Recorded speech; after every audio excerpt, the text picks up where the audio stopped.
아마 제가 중독자가 아닐 거라고 생각하는 분들도 계셨을 거예요. 이제 앞에서 찬양하고 뭐 기도도 하고 그러니까 멀쩡하게 보이는데 사실은 엄청난 중독자입니다. 그 중에서도 특별히 가장 힘들다는 그 도박 중독자였습니다. 제가 뭐 여러 가지 적어 오긴 왔는데 오늘은 제가 사실 저는 이 길갈 모임을 나오고부터 9년이 됐는데 그동안에 세 번의 재발이 있었습니다. 그 마지막 재발이 4년 전 10월 달이라서 그래서 이제 제가 생일을 맞고 여러 가지 적어 왔는데 지금 불현듯 갑자기 생각이 좀 바뀌어서 저의 실패한 간증에 대해서 조금 간증을 하고자 합니다. 그 많은 이제 분들이 성공적인 어떤 회복을 통해서 간증도 많이 하지만 저는 여기 사실 세 번 간증을 했습니다. 길갈 오고 나서부터 3년간 회복을 했고 3년 되는 해에 한 번 재발을 했고 그때는 아주 심하게 재발했어요. 그 후유증이 아직도 우리 가정에 많이 남아 있고 그 뒤로 다 나은 줄 알았는데 또 1년 만에 또 재발을 하고 또 1년 만에 재발을 하고 이 끊임없이 반복되는 재발이 간증할 때는 정말 은혜 받고 그리고 회복이 되었다라고 믿는 믿음 가운데 간증을 했지만 왜 또 재발을 했을까 이런 생각들이 자꾸 나서 제가 실패하게 했던 재발했던 이유들이 다 기억이 납니다. 그래서 정말 부끄럽지만 그 이유들을 여러분과 쉐어를 하고 그럼으로써 다시는 그러한 환경에 닿더라도 제가 재발하지 않기 위해서 같이 간증이라기보다는 어떤 저의 어떤 새로운 다짐 뭐 그런 걸 같이 나누고자 합니다. 자, 먼저 저에 대해 조금 소개해드리겠습니다. 아마 많은 분들은 몇 번 간증을 들어서 아시겠지만 저는 대표적인 역기능 가정에서 자랐습니다. 뭐 이제 영국의 디스펑셔널 패밀리에서 자랐습니다. 아주 굉장히 부유한 집안에 아주 막내 아들, 큰 누나하고 나이 차이가 거의 17년 이상 나는 막내 아들, 아주 귀한 아들로 태어나서 어린 시절을 굉장히 제가 철이 들기 전까지는 굉장히 행복했으노라고 생각을 했었는데 저의 어떤 중독을 겪으면서 특별히 이제 우리 길갈에 와서 또 그리고 이 모임에서 배움을 통해서 저 자신이 가장 대표적인 역기능 가정의 출신이라는 걸 배웠습니다. 저의 가정을 좀 제가 자란 환경을 좀 소개드리면은 저희 아버님은 아주 굉장히 일찌감치 일본에서부터 이제 엄청나게 돈을 많이 버셔가지고 큰 누나를 임신을 하고 이제 해방 되기 전이죠. 일주일 때 한국으로 들어왔어요. 이제 일본에서 어머니하고 같이 이제 쭉 지내시다가 그래서 이제 제가 대구가 고향인데 대구에서 굉장히 큰 사업체를 몇 개를 하셨어요. 그러면서 거의 한 30부터 돌아가시기 전까지 거의 50년 가까이를 평생 이제 본인의 삶을 즐기는데 정말 최선을 다하신 분이었습니다.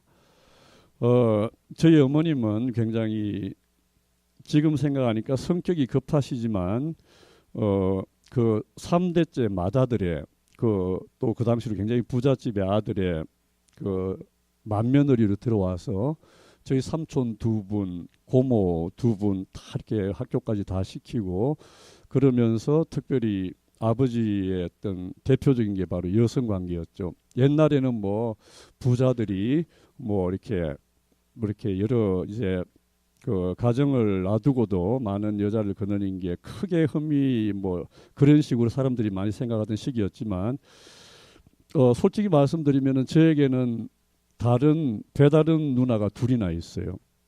저희 아버님이 그 외에도 뭐 얼마나인지 모르지만 현재 드러나 있는 그 누나들은 2분이나 계시는데 지금은 뭐 다 연세들이 많죠. 그만큼 저희 아버님은 정말 최선을 다해서 노셨어요.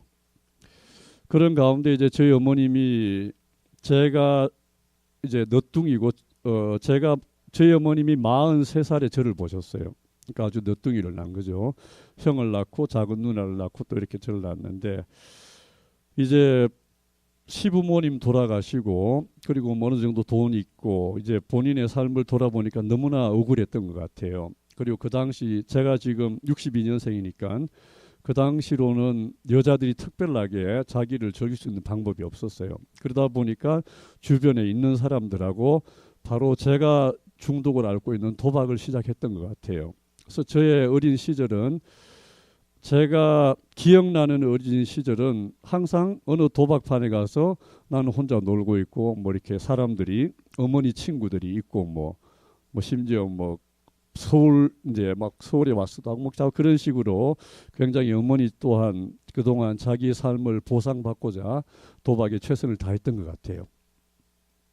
그런 가운데 이제 저희 집 이제 고향은 대구지만 제 아버님이 일찌감치 형들이나 누나들은 다 이제 국민학교를 졸업하고 서울로 보냈었어요. 그런데 저만 이제 국민학교 졸업할 때쯤에 저만 남게 된 거죠. 저희 누나하고 3살 차이가 나니까 혼자 집에 있고 아버지는 뭐 나름 또 이렇게 여기저기 다니시고 어머니는 또 여기저기 도박하러 가시고 결국은 집에 저하고 그때 이제 저희 집에 일을 봐주시는 분이 계셨어요.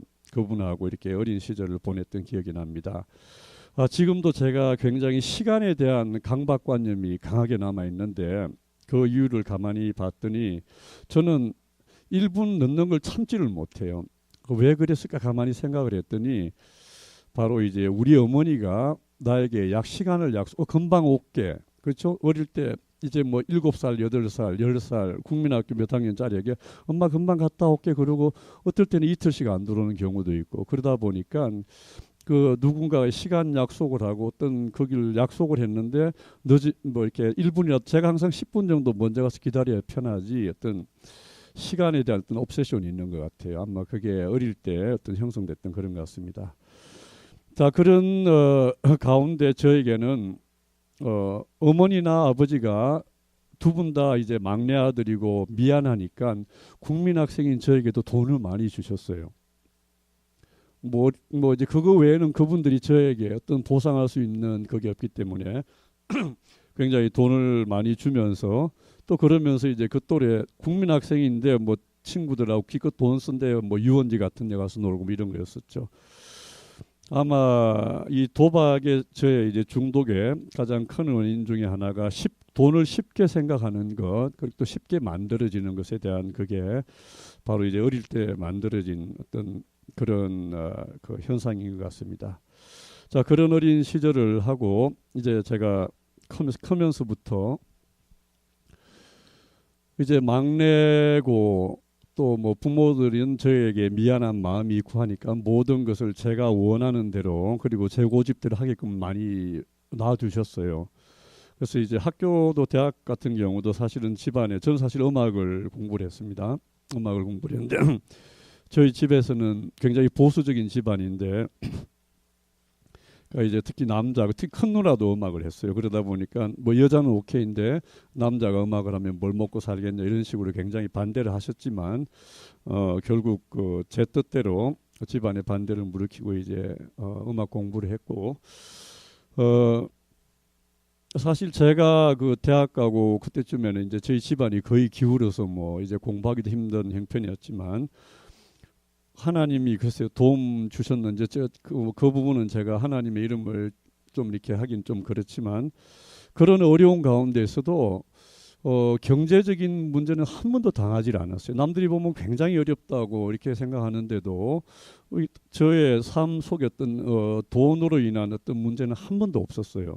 그러다 보니까 뭐 학비도 쉽게 해결되고 뭐 여러 가지 그런 식으로 모든 게 너무나 쉽게 해결이 되는 바람에 어떤 돈에 대한 어려움을 모르고 너무 돈을 쉽게 보는 생각이 그냥 내 머리에 많이 박히게 됐습니다. 결정적으로 이제 저에게 그 도박의 병이 나타나기 시작한 게 바로 이제 제가 대학을 졸업하고 그 시에서 운영하는 시립합창단에 들어갔어요. 이제 한 2년 정도 거기를 있었는데 거기에 시간이란 게 아침 9시 반에 출근해서 그냥 뭐 이렇게 모여서 노래하다가 1시면 끝나는 게 이제 그게 직업이었습니다. 그게 이제 90년, 80년 말 90년 초인데 그 당시로는 공무원 대우를 받고 월급도 많이 받았어요. 그리고 이제 딴 데 갔었던 그런 거 하면은 또 따로 돈도 생기고 그게 남자 20명, 여자 20명, 40명의 이제 그 단원들이 있는데 우리 같은 사람이 시간이 많고 돈이 많으면 뭘 하겠습니까? 대표적인 게 뭐 처음에는 뭐 당구장 끝나고 이제 1시쯤에 끝나고 점심 먹고 당구장 갔다 서 당구를 치고 그러다 보면 또 돈 내기 당구도 하고 그러다 보면은 또 누구 집에 가서 뭐 카드 놀이를 하고 그런 식으로 하면서 서서히 이제 제 삶이 그 직장보다는 끝나고 카드 놀이를 하는 게 더 포커스가 가게 되었어요. 특별히 이제 월급 받는 날 같을 때는 다 월급을 깔아놓고 뭐 한 집에 몰아주고 막 이런 식으로 거의 이제 그 직장 다니는 것보다는 더 도박에 모든 걸 열중하게 되었습니다.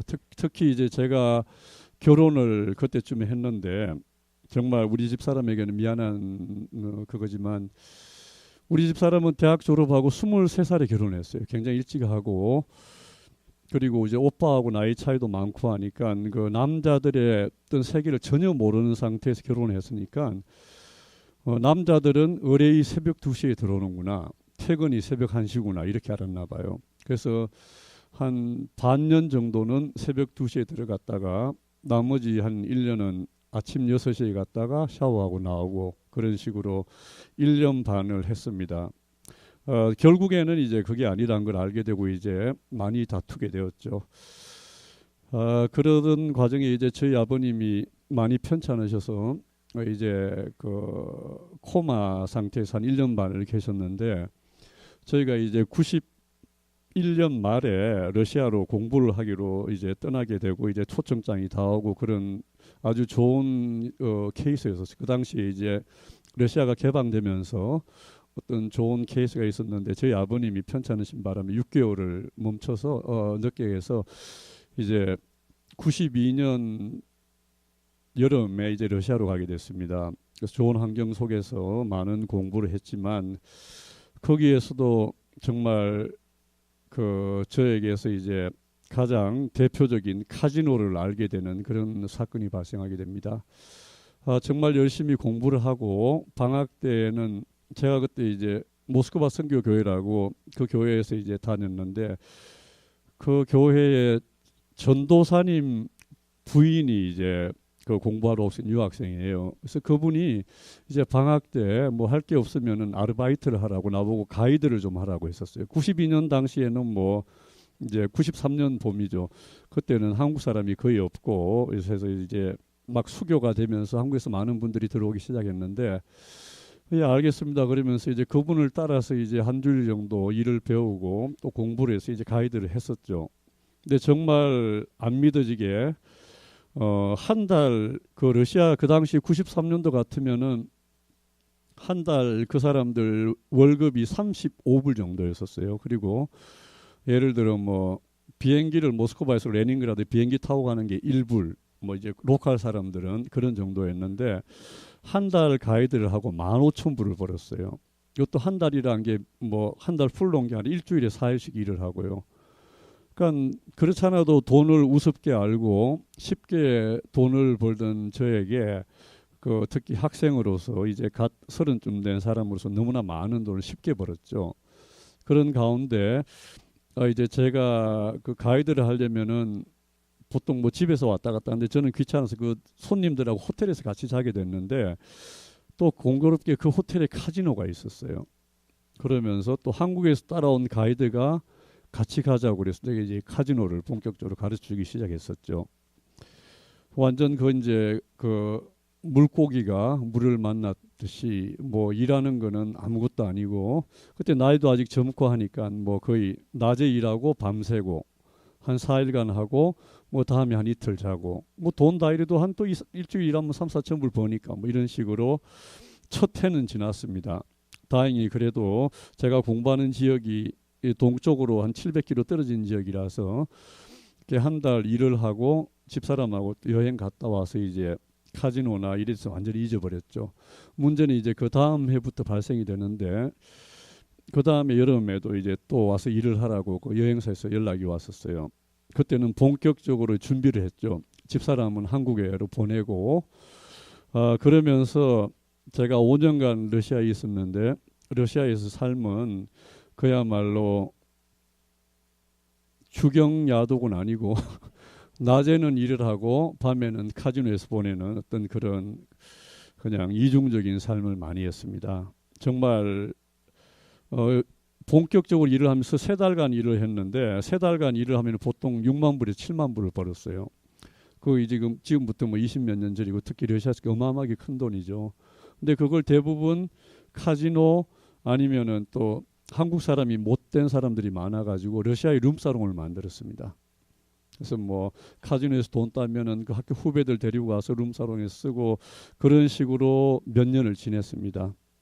특별히 집사람은 그런 내용도 몰랐죠. 특별히 우리 첫째 애도 거기서 태어났는데 첫째가 이제 임신 9개월 때 집사람은 여기서 낳겠다는 걸 일부러 한국으로 보냈어요.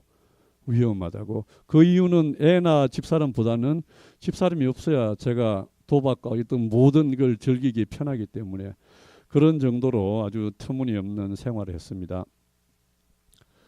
자, 그렇게 시작된 도박은 이제 제가 뭐 여러 가지 공부를 끝나고 97년 9월쯤에 한국을 갔습니다. 이제 모든 걸 근데 그때가 보니까 한국이 이제 여러 가지 IMF로 어려운 환경이 되어서 아무것도 할 수 없는 입장이었어요. 뭐 학교든 뭐 어떤 모든 어떤 여건 자체가 할 수 없는 입장이었습니다.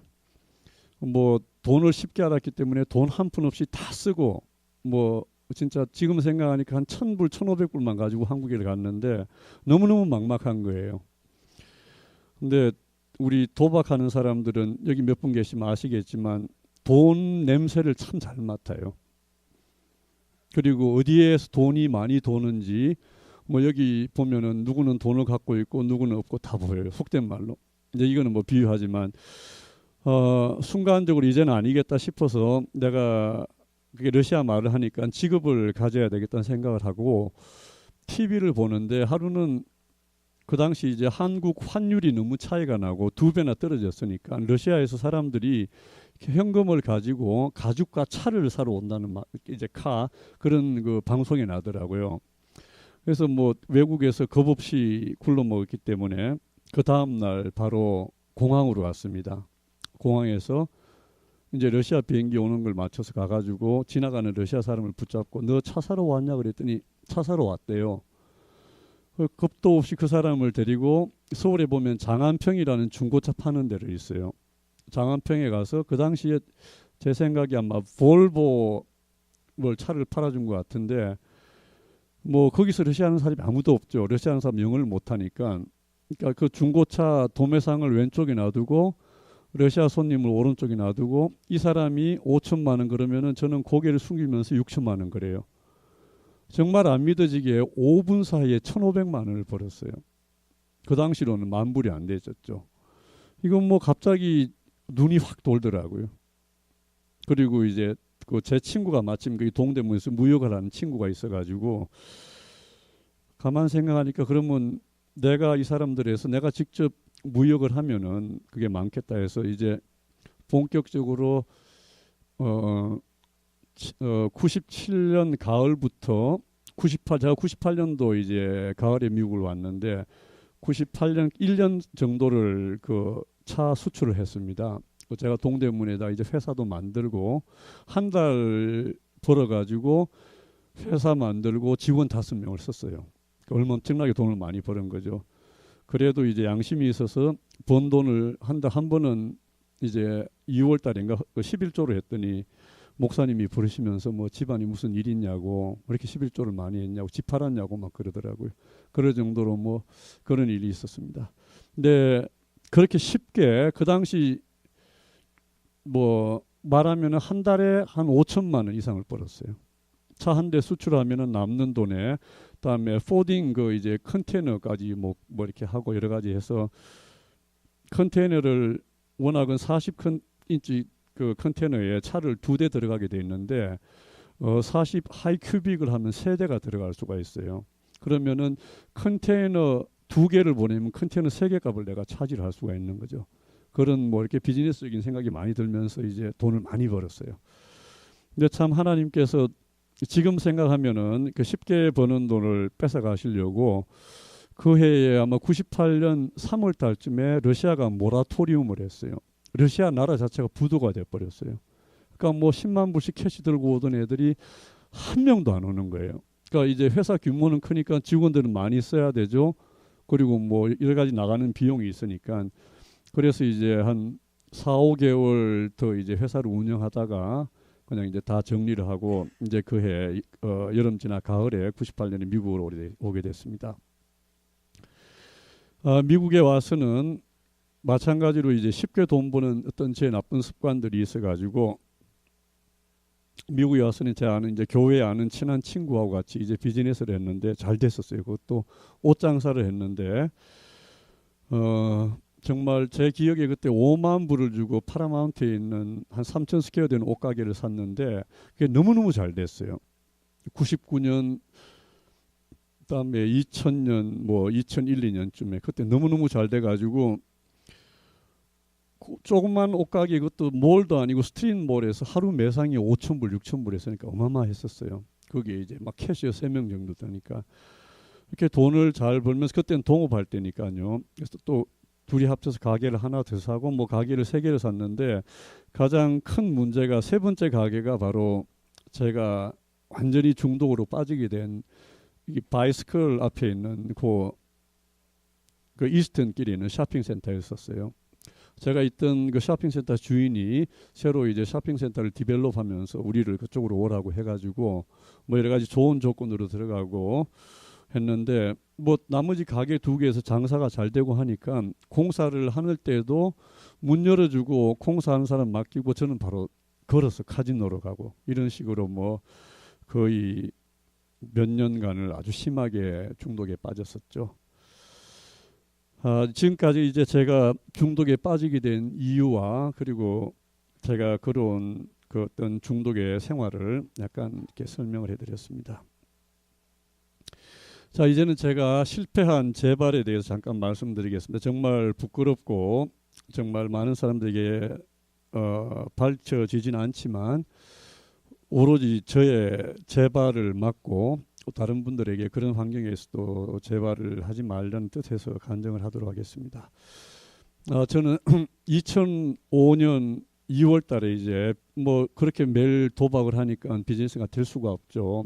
모든 걸 다 정리하고 그때는 가게가 하나 남았습니다. 근데 제가 4월이 결혼 기념일인데 저희 집 사람이 2005년 4월 달에 트레스티아스를 신청을 해놨더라고요. 저 몰래. 바로 자기 결혼 기념일 날 다 좋은데 이 부탁만은 들어달라고 뭐라고 그랬더니 TD를 갔다 오라고 그러더라고요. 뭐 그 가게는 어떻게 뭐 다 신경 쓰지 말고 무조건 갔다 오래요.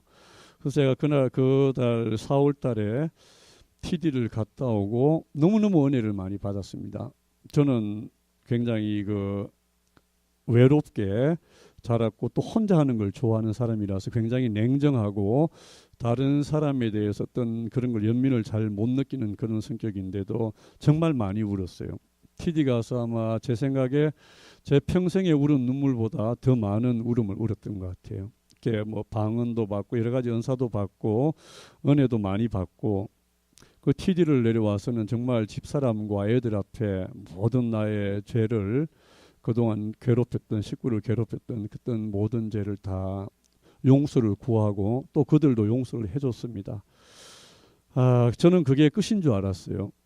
근데 지금 생각하니까 은혜를 받는 것보다 그 은혜를 간직하는 노력이 더 중요한 것 같아요. 그냥 단순히 은혜 받고 그걸로 끝인 줄 알고 놔버렸더니 TD가 갔다 와서 정확하게 한 달 반쯤에 지나서 완전 그때 가게 판 돈이 얼마 남아 있었는데 가게 판 돈 뭐 모든 카드 리밋 뭐 심지어는 그때는 크레딧이 좋으니까 어느 날 G 캐피탈이라고 전화가 왔더라고요. 너 돈 필요하면 말해라고. 그래서 보내달랬더니 바로 다음 날 보내주더라고요. 뭐 자주는 제가 구할 수 있는 모든 돈을 다 쓰고 이제 뭐 거의 빈 털터리로 이제 집으로 들어갔죠. 그 집사람이 말없이 다 정리를 하고 이제 직장을 가라 그러더라고요.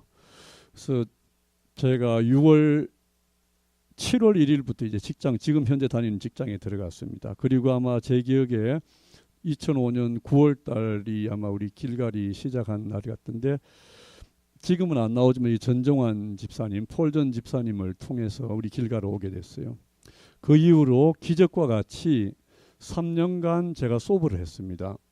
3년 동안은 너무너무 좋았습니다. 정말 이 모임에서 특별히 장로님 말씀과 그리고 우리 형제들 나누는 그 쉐어를 통해서 제 삶이 바뀌고, 정말 이제는 옛것으로 안 돌아가는구나. 심지어 그렇게 제가 도박을 심하게 했는데도 이 길갈 모임에 나오고 나서부터 한 2년 지나서 집사람하고 애들 데리고 라스베가스에 놀러 갔어요. 3박 4일 호텔에 있는데도 전혀 카지노 호텔에 있는데도 눈에 안 들어오더라고요. 그래서 이제 집사람도 그렇고 저도 그렇고, 야, 이제 옛날은 꺼내지도 말고 이런 생각을 했는데, 3년이 딱 되는 해에, 물론 제 교만이죠. 사실 저에게 여자가 생겼습니다. 제가 또 그것도 아는 사람이고 우리 집사람도 알고, 이건 뭐 아무한테도 말씀을 안 드렸지만 제가 아는 형의 전 부인이었죠. 이혼한 분이었는데 그분이 어느 날 미국에 와 있는 걸 알게 됐어요.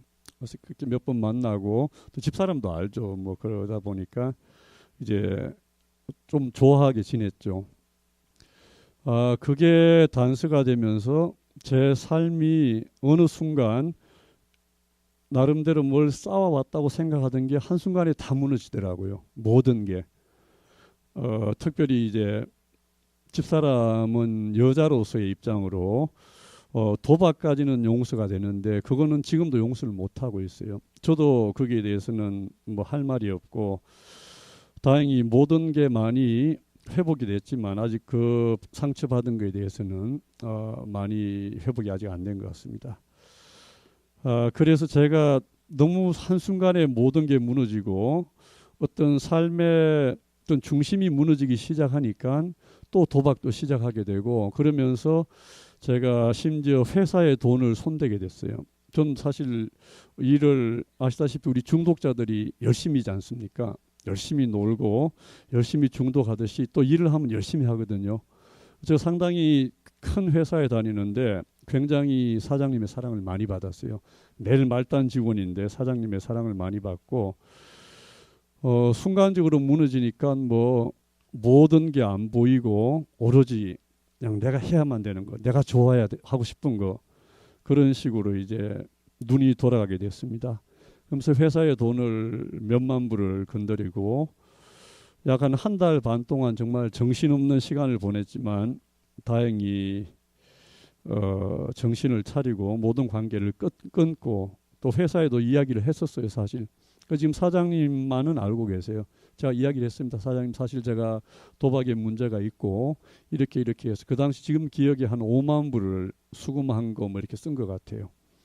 그래서 어쨌든 제 월급에서 제 해달라고 이렇게 해서 3년 이상 그거 갚느라고 굉장히 혼났어요. 월급이 거의 없더라고요. 그걸 뭐 빼니까요. 그 와중에서도 집사람은 이제 그 어려운 가운데서도 또 이렇게 제가 횟가닥에서 빚진 거 다 갚고 참 어려운 시간을 보냈죠. 그래서 한 달 반 동안 다시 한번 재발했던 상태를 지금 돌아보면은, 왜 내가 재발했냐면은 뭔가 쌓은 것 같고 회복은 된 것 같지만 결국은 내 속에는 겸손함이 없었던 것 같아요. 3년간 이제 소브를 했고, 뭐 심지어 뭐 괜찮으니까 라스베가스도 놀러 가고 굉장히 자만했던 거였죠. 겸손함이 없으니까 결국은 뭐 3년이란 건 그냥 드라이한 상태였지 계속 앞으로 회복이 진행이 되지 않는 머물러 있는 상태였던 걸 알게 됐습니다. 그런 일이 있고 나서 다시 이제 새롭게 이제 우리 길갈에 나오기 시작하면서 또 1년이 지났습니다. 두 번째 재발은 마찬가지죠. 회사에 빚을 지고, 그리고 이제 수입이 거의 없게 되죠. 한 달에 뭐 몇천 불씩 그 돈을 제하게 되니까요. 그리고 집사람이 자기 버는 걸로 생활을 하고 심지어 갚고, 뭐 한국에서도 저는 이제 이남 이녀 중에 막내인데 뭐 집사님이 다 이야기를 했죠. 누나들 둘, 형은 이게 세노스에 살고 있는데 뭐 전혀 도움을 주지 말라고 해서 이제 그런 빚진 거에 대한 스트레스가 너무너무 심했어요. 그러다가 우연히 또 돈이 생기게 될 때 순간적으로 정말 그때도 안 보이더라고요. 분명히 머리 한쪽에는 내가 한번 재발을 했고 내가 길갈 모임을 나가고 있고 왜 이러지 그러면서도 다시 도박으로 향한 그 마음은 더 컸던 것 같아요. 그 역시 마찬가지로 그런 왜 두 번째 재발은 제가 해보니까 어떤 환경을 안 만드는 게 좋은 것 같아요. 중독이 있는 사람은 저를 비롯해서 중독이 있는 사람은 다시 재발 내지는 내가 중독으로 갈 수 있는 환경을 안 만들어야 되는데 한번 되게 되고 힘든 거 같으니까 다시는 안 하겠지 했는데도 제가 또 회사 수금을 했어요. 5,000불 정도를. 그러니까 결국은 수금을 안 하고 또 그 당시로는 캐시들을 많이 줬어요. 사람들이. 수금 많이 할 때 여기 들어오면 몇만 불씩 수금도 하고 그랬단 말이에요. 사실 그거를 그냥 받으면 바로 회사로 갖다 줘야 되는데 뭐 그냥 회사로 집에 왔다가 뭐 다음날 갖다 줘야지 이런 마음이 들고 하니까 그런 재발 내지는 어떤 할 수 있는 환경을 만들었던 것 같아요. 그래서 그게 아마 나의 두 번째 재발하게 된 어떤 큰 거였을 것 같습니다. 그리고 이제 그리고 그 재발을 하고 나서 이제 제가 아마 기억에 감사의 집에 들어갔던 것 같아요. 감사의 집에 있으면서 다행히 정말 사장님이 제가 2번이나 회사 돈을 갖다 썼는데도 뭐 이렇게 용서해 주시고 직장 생활을 지금 9년 반째 잘 하고 있습니다. 그래서 감사의 집에서 제가 3개월 정도 있으면서 형제들하고 같이 그 모임을 참석을 하고 새벽 기도를 하고 또 직장을 다녔습니다. 그리고 이제 감사의 집을 이제 3개월 만에 나와서 집으로 돌아가서 또 직장을 다녔는데 지금 생각해 보니까 세 번째 나의 간증은 이제 지금부터 4년 전이죠. 세 번째 나의 재발은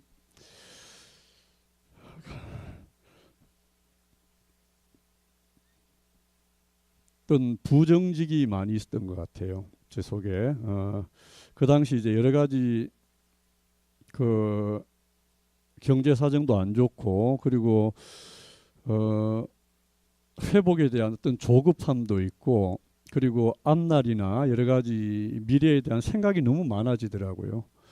그리고 이제 그 나이도 그 당시는 이제 거의 50을 향해서 가고 그러다 보니까 너무너무 생각이 많다 보니까 사실은 제가 회사에서 뭐 이렇게 물건을 훔쳐판 건 아닌데 우리 회사에서 거래처에 다른 아는 홀세일을 통해 싸게 사서 내가 팔고 차익을 가진 경우에 있었어요. 그러니까 결국 부정직한 거죠.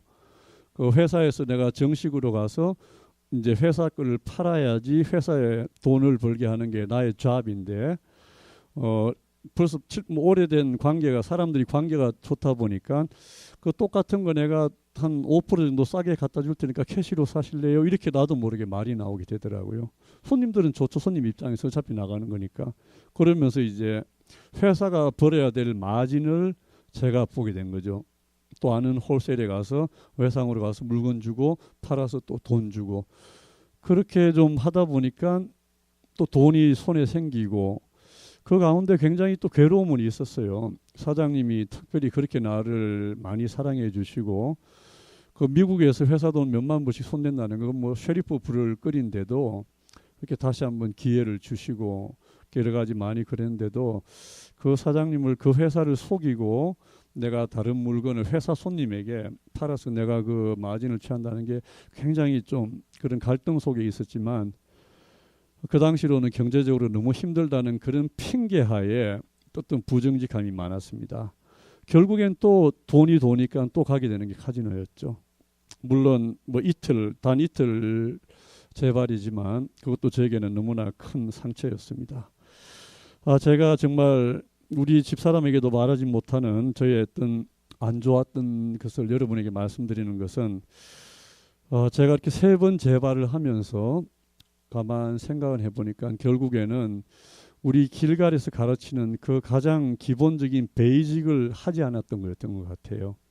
첫 번째로는 이제 교만해서 그랬던 거, 그리고 정직하지 못했던 거, 그런 모든 것이 바로 이제 나를 제 발로 이끌었던 것 같습니다.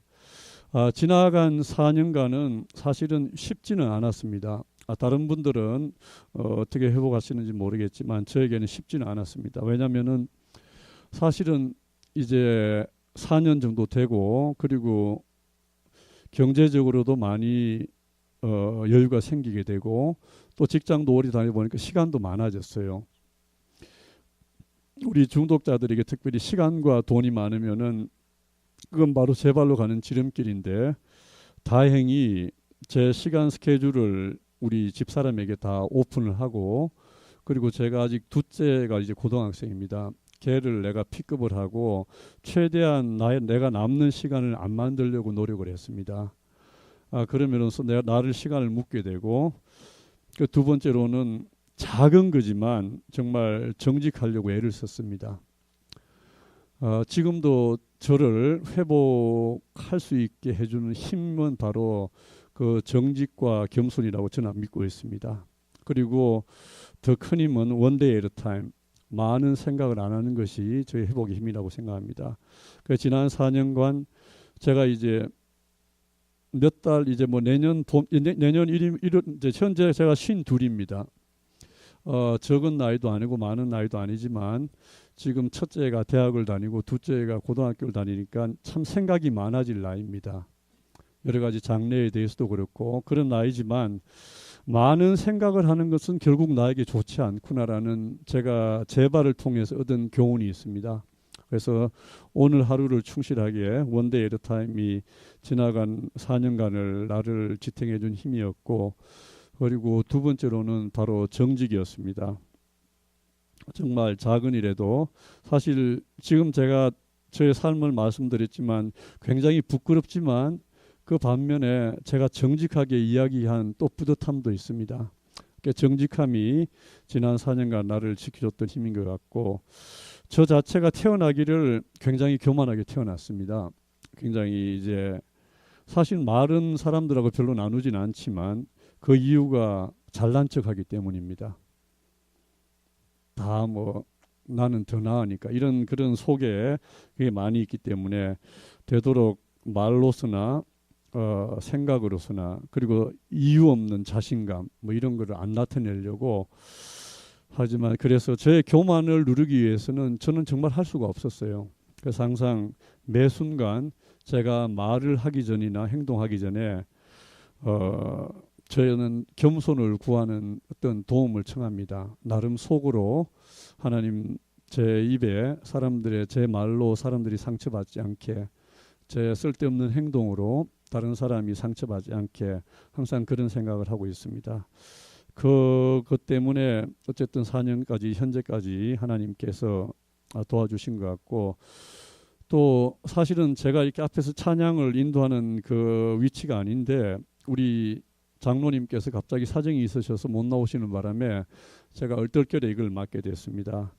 그렇지만 사실은 하기는 싫었지만 그래도 순종과 헌신이 그 무엇보다 큰 일이라는 생각을 가지고 홍 장로님께서 박 집사님 하세요 그럴 때 그냥 두 말 안 하고 하겠습니다 했습니다. 그 순종이 결국 이제 4년간의 소브를 할 수 있는 큰 힘이 됐습니다. 왜냐하면은 우선 매주 곡을 제가 택하고 장로님께서 곡을 정해 주시는데 곡을 이게 택하려면은 사실 아시겠지만 키도 맞춰야 되고 가사 내용도 연결을 해야 되면은 일주일 내내 그 생각을 해야 돼요. 이제 예를 들어 오늘이 화요일이면은 한 목요일부터 다음 주에는 무슨 찬양을 할까 이렇게 쭉 생각을 하게 돼요. 그리고 이제 월요일 날이나 금요일 날, 토요일, 주일 날쯤에 장로님께서 마지막 곡은 이 곡을 해주세요 연락이 오시면은 이제 곡을 맞춰서 하는데 그러다 보니까 제 생각이 본의 아니게 일주일 내내 길가를 생각하게 됩니다. 정말 하나님께서 절묘하게 묶어주신 거예요. 저를 4년 동안 이렇게 할 수 있게 묶어주신 것 같습니다. 특별히 장로님께서 맡겨주셔가지고 저에게는 부담스럽지만 또 굉장히 소중하고 그리고 그 찬양을 함으로써 제가 많이 은혜를 받아요. 사실 제가 준비를 하면서 평소는 저 집에서 찬양을 안 하는데 이 곡을 제가 다 불러봐요. 특히 와이프나 애들이 있을 때, 딴 때는 뭐 나보고 시끄럽다고 노래만 막 뭐라 그러다가 이 찬양할 때는 다 조용히 해요. 그리고 애들이 뭐 지금은 이제 컸으니까 이제 그런데 그 나름 좋은가 봐요. 아빠가 집에서 찬송가 부르고 이렇게 준비하는 게. 그 바람에 이제 그 집안 분위기도 많이 좋아졌고, 그리고 마지막으로 제가 나눌 것은 4년간 이제 소브를 하면서 제가 달라진 건 몇 가지 말씀드렸지만, 마지막으로 정말 크게 여러분하고 쉐어하고 싶은 것은 정말 작은 일에 행복을 느낍니다. 예를 들어 제가 사실 지금 이번 주는 휴가라서 괜찮은데, 매주 길 가러 오는 날은 제가 제일 피곤한 날이에요. 왜냐하면은 제가 랭캐스터를 출장을 가는 날입니다. 저희 집이 토렌스인데 랭캐스터에 8시 반에까지 가려면은 집에서 6시 출발을 해야 돼요. 보통 2시간 이상 걸리거든요. 그러면은 보통 5시 전에는 일어나야 돼요. 그리고 가서 일 보고 집에 오면은 한 230마일이고 여기 왔다 가면 300마일이에요. 그렇게 힘이 드는데도 길갈 올 때까지는 피곤해요. 차를 타다가 110번 타고 이제 이 북쪽으로 올라오는데, 근데 길갈에 딱 서면은 너무너무 기분이 좋아요. 아마 그거는 모르겠습니다. 여러분도 그런지 모르지만 하나님이 주시는 그런 힘인 것 같아요. 이렇게 몸이 피곤하지만 와서 또 우리 형제들 보고 또 같이 찬양하고 기도하고, 우리 장로님 사실 무섭거든요. 저도 아직도 무서워요. 무섭지만 그래도 장로님이 또 얼굴 보면 또 기쁘고 어떤 그런 그게 있습니다. 그래서 제가 정말 부탁드리고 싶은 것은 3가지만 좀 부탁드리겠습니다. 이건 뭐 간증이 아니라 좀 부탁을 드리고 싶은데요. 저를 비롯해서 중독자들은 한꺼번에 뭘 바꾸기를 원하죠. 그죠? 저도 도박하는 게 한 방에 뭘 하기를 원해요. 그리고 우리의 부끄러웠던 과거도 한꺼번에 바꾸기를 원하는데 그거는 절대 없는 것 같아요. 시간을 지배하시는 하나님께 순종하고, 우리의 회복과 어떤 관계나 우리의 과거의 변화는 결국 우리의 달라진 모습이 시간으로 보여질 때 찾아오는 것 같습니다. 그래서 정말 작은 일에 길갈에 와서 우리 또 안 보이던 형제 보면은 반갑고 기쁘고 그런 작은 행복을 느끼다 보면은 우리의 어떤 그 회복 시간이 더 길어지지 않을까 보입니다. 그 두 번째로 제가 또 부탁드리게, 간증하라니까 자꾸 부탁만 드리네요. 두 번째 부탁하고 싶은 것은 우리 다른 형제 자매들에게 좀 관심을 가지길 바랍니다. 정말 작은 일이지만 사실 저는 굉장히 외로운 사람이에요. 그리고 여러분들 다 외롭죠? 외롭지 않습니까? 근데 내가 딱 길가를 들어왔을 때 안녕하세요 그 한마디가 얼마나 기쁜지 몰라요. 그죠? 서로들에게 인사하고 잘 지냈어요 이렇게 악수하고 그 한마디가 정말 우리의 어떤 외로움을 싹 씻어 보낼 수가 있어요. 형제들에게 서로 외로움을 가시고, 그 마지막으로 제가 부탁이라고 했지만 하고 싶은 것은 우리 작은 일에 헌신을 했으면 좋겠어요. 쉽게 말하면은 여기 컵 내가 먼저 좀 치우고, 의자 내가 먼저 치우고, 남보다 뒤로 좀 안 돌고, 그리고 아침에 와서 좀 아침에 일찍 와서 이렇게 먼저 좀 하고 하는 게 하나님이 가장 기뻐할 거예요. 왜냐하면은 그 일은 바로 우리 사랑하는 형제들을 위해서 봉사를 하는 거거든요. 그죠? 그 3가지 일이 제가 4년이 이제 회복 4년이 지나서 저에게 가장 크게 달라진 모습입니다. 앞으로 더 많이 달라져서 내년에는 5년 그 간증을 꼭 하도록 하겠습니다. 이상입니다.